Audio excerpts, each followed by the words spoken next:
Imphal Yaripok lambi sembi de haiduna tha asigi kunmanga gi ahing nongai dagi chatharakhiba Imphal Yaripok lambi thingbai khongjang adu ngarang Manipur lenga ki Works Minister Gobindas Konthojam hariba lambi asigi ingso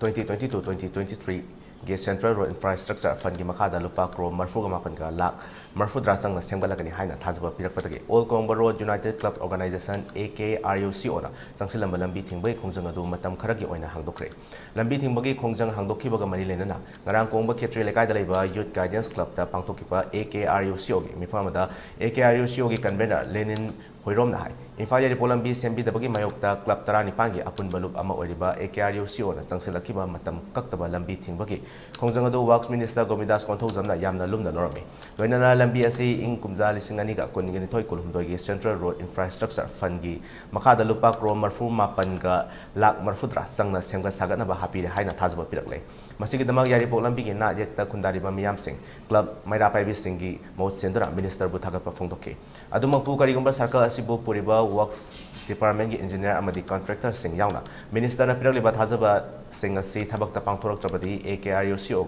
na hena akanba khongjang changsalakani haina khangalaki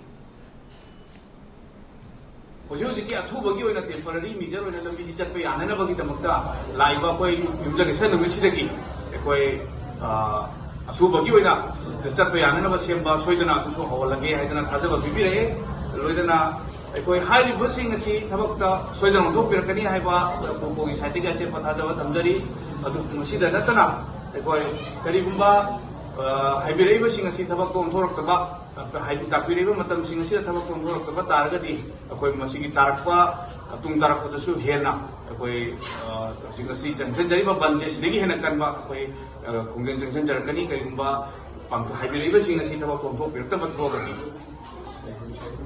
aduga loinana hojik phogi oinadi akoi yanariba piraiba akoi commitment singsigi matungina akoi kokjarba matam kaktaba banadu masi akoi migup sidagi akoi handoksare haina akoi mayam phomda amuk hanna ningsing